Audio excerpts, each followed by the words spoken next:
বিচাৰিছোঁ আৰু ময়ো গৌৰৱ অনুভৱ কৰিছোঁ কিন্তু মোৰ গৌৰৱ যে মই অনুভৱ কৰিছোঁ এইটো বিপুল গগৈ ফোন লগাই দিওঁ অসমৰ পৰা আমি কিবা এটা পাইছোঁ সেইটো নহয় মই গৌৰৱ অনুভৱ কৰিছোঁ যে যিজন নেতা মই যোৱা 10 বছৰৰ পৰা লোকসভাত মই তেখেতৰ সভা কাম কৰি গৈ আছোঁ আজি সেইজন নেতা ৰাহুল ডাঙৰীয়া আজি লিডাৰ অফ অপজিশ্যন হয় সমগ্ৰ ভাৰতবৰ্ষৰ ৰাইজে যি সন্মান তেখেতক দিছে যি মৰম আৰু স্নেহ প্ৰদান কৰিছে আজি তেখেতৰ নেতৃত্বত আমি সকলোৱে এজন হিংস হিচাপে আমি গঢ়ি উঠিম আৰু বিজেপি চৰকাৰৰ অন্যায় বিৰুদ্ধে আমি মাত মাতিবলৈ আগবাঢ়ি গৈছোঁ মই তাৰ বাবে গৌৰৱ অনুভৱ কৰিছোঁ যিজন নেতা আজি 10 বছৰ আগত বিজেপি দলে কিমান কিমান তেখেতৰ বদনাম কৰিছে এটা চেনেল মোৰ মনত আছে এটা এংকৰ মোৰ নাম মনত আছে যি এংকৰে আমাক মাজে মাজে আমাৰ ওপৰত আহে বা আমাক পৰামৰ্শ দিয়ে আমাক ৰাহুল ডাঙৰীয়াক ত্যাগ কৰিবলৈ কয় মই আজিৰ পৰা 10 বছৰ আগত কৈছিলোঁ যে ৰাহুল ডাঙৰীয়া আমাৰ নেতা আৰু আজিও গৌৰৱ অনুভৱ কৰি মই কওঁ ৰাহুল ডাঙৰীয়া আৰু মোৰ মনত পৰিছে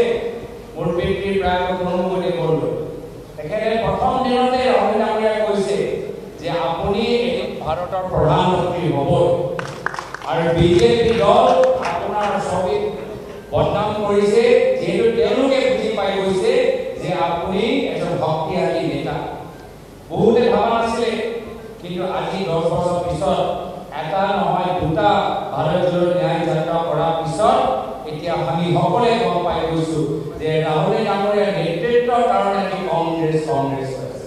নহ'লে আমাৰ লোকৰ দলৰ ভিতৰত বহুত এনেকুৱা মানুহ আছে যে কংগ্ৰেছ আদৰ্শ সলনি হ'ব বিচাৰে কিন্তু ৰাহুল ডাঙৰীয়া সোনিয়া গান্ধী সদায় মাক কৈছে কি নহয় কংগ্ৰেছ এটা সেকুলাৰ পাৰ্টি আমি নিজৰ সেকুলাৰ আদৰ্শ কেতিয়াও পাহৰিব নোৱাৰোঁ আৰু সেইকাৰণে আজি উত্তৰ প্ৰদেশ হওক আজি বদ্ৰীনাথ হওক অযোধ্যাত হওক আজি সকলৰ ৰাইজৰ আশীৰ্বাদ আমাৰ লগত আছে মই শেষত এটাই কথা ক'বলৈ বিচাৰিছোঁ যে এতিয়া আমাৰ উত্থানৰ আৰম্ভণি হৈছে আৰু বিজেপি দলৰ পতনৰ আৰম্ভণি হৈছে আমাৰ উত্থানৰ আৰম্ভণি হৈছে বিজেপি দলৰ পতনৰ আৰম্ভণি হৈছে আৰু এই পৰিৱেশ চাই বহুত ৰাজনৈতিক বতৰ জ্ঞানী এতিয়া ৰাজীৱলৈ আহিবলৈ আৰম্ভ কৰিছে এতিয়া বহুত ৰাজনৈতিক বতৰ জ্ঞানীবোৰ ৰাজীৱলৈ আহিবলৈ আৰম্ভ কৰিছে মই সভাপতি মহোদয়ৰ দলৰ নেতৃত্বক এটাই কথা আহ্বান কৰিবলৈ বিচাৰিছোঁ যে আমি ভুল কৰিব নালাগে যি কংগ্ৰেছ তৃণমূল কৰ্মী যি 10 বছৰ কংগ্ৰেছত থাকি গালি শুনি ঘৰৰ ভিতৰত সমালোচনা শুনাৰ পিছতো তেওঁলোকৰ ব্যৱসায় বেয়া হ'ল তেওঁলোকে চাকৰি নাপালে তেওঁলোকে তথাপিও কংগ্ৰেছ দল ধৰি ৰাখিলে তেওঁলোকৰ অনুমতি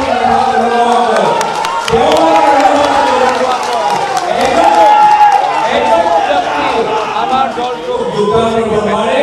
যিদৰে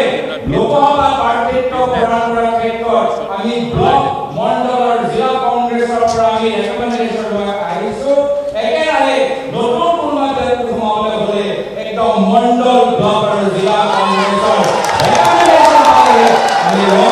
এই কথা কৈ সকলোৱে ধন্যবাদ মৰম যাচি কাটি নিজৰ চমু দেখা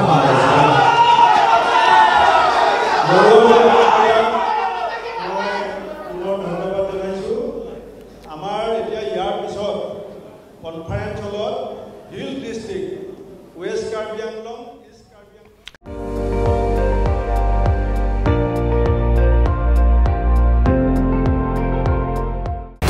আপুনি চাই আছে ND24 সৰ্বশ্ৰেষ্ঠ নহয় সৰ্বোত্তমৰ দৌৰত